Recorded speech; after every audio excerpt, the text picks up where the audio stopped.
સુરેન્દ્રનગરમાં સસ્તા અનાજના 520 જેટલા દુકાનદારોએ 1 નવેમ્બરથી પડતર માંગણીઓને લઈ અને હડતાલનું શસ્ત્ર ઉગામ્યું છે. ગુજરાતભરમાં 1 નવેમ્બરથી એફપીએસ 17,000 જેટલા દુકાનદારો હડતાલ પર જવાનું એલાન આપતા સુરેન્દ્રનગર જિલ્લાના દુકાનદારો પણ આ હડતાલમાં જોડાવાના હોય, જેથી જિલ્લાના દુકાનદારોએ કલેક્ટરને આવેદનપત્ર પાઠવી અને મોડું કમિશન, ગેરવ્યાજબી પરિપત્ર, ગોડાઉન પરથી આવતા માલમાં ઘટ, કમિશન વધારા સહિતના મુદ્દા પર હડતાલનું એલાન કર્યું છે. અમારી પડતર માંગણીઓ જે રાજ્ય સરકાર સામે છે, હજી સુધીનો ઉકેલ આવેલ નથી.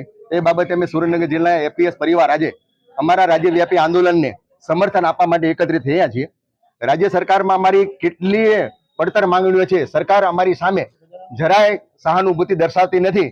એનો વિરોધ નોંધાવવા માટે અમે કલેક્ટરશ્રીને આવેદનપત્ર અપાયા છે અને રાજ્ય સરકારે જે આંદોલન અને ચળવળની જે મુહિમ આપી છે એને અમે સમર્થન અને ટેકો જાહેર કરીએ છીએ. અમારી પડતર માંગણીઓ જે છે, એક તો પ્રથમ જે છે કમિશન વધારો.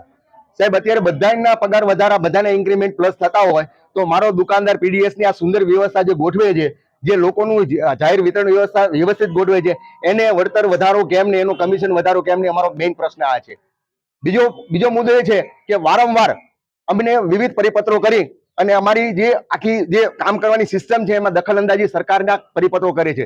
જેમ કે અત્યારે ડીએસડી દ્વારા જે તકેદારી સમિતિમાં 80% મિનિમમ સભ્યોની જે બાયોમેટ્રિક ફિંગર કરવાની છે, એનો અમારે રાજ્ય લેવલે સખત વિરોધ છે.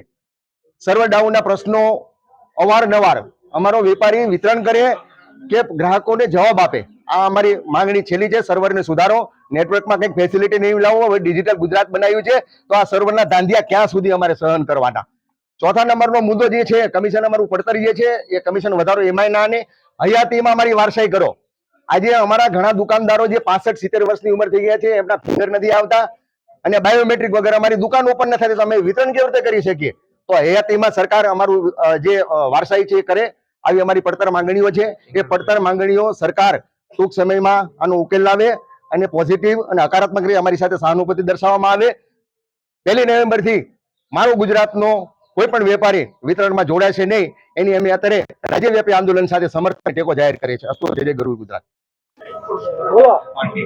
આજ રોજ અમે અધિક સાહેબને આવેદન પત્ર આપ્યું. જિલ્લા પ્રમુખ નારાયણભાઈ દ્વારા અમારી માંગણી આવેદન પત્ર આપ્યું છે કે કમિશન વધારો તેમજ આ જે પરિપત્ર કર્યો છે 80% બાયોમેટ્રિક, એના વિરુદ્ધ અને સર્વરના ધાંધિયા તેમજ અનિયમિત કમિશન, અડધું કમિશન 1 તારીખે આવે તો અડધું કમિશન 30 તારીખે આવે, એમાં કોઈને કઈ ખ્યાલ પડતો નથી. એના હિસાબે થોડુંક અમારે રજૂઆત હતી અને જેના વિરુદ્ધ અમારા સુરેન્દ્રનગર જિલ્લાની 534 દુકાન સહમત છે.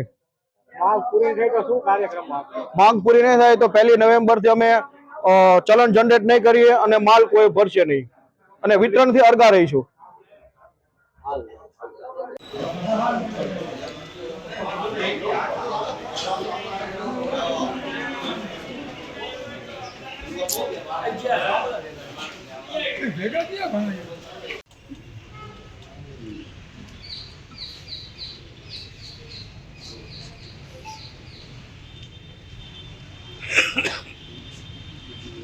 ઓકે બધા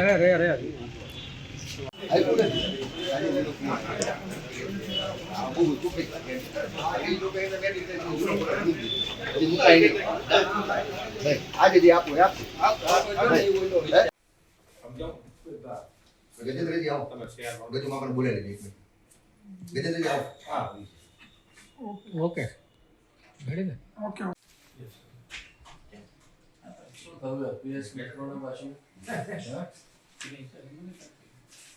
સાહેબ બાકી બસ બધાને નવા વર્ષની શુભેચ્છા. ગજેન્દ્રજી આવો, ગજુમાં પણ બોલે લેજે. ગજેન્દ્રજી આવો. ઓકે ઓકે રેડી ને ઓકે ઓકે ગ્રુપમાં મેસેજ ન વાંચતા હોય તો એવા લોકોને આપણે જાણ કરવાનું. બધા મિત્રો આ લડતને ચાલુ રાખવાની છે. જરાય નાસી પાસ ન થતા બંને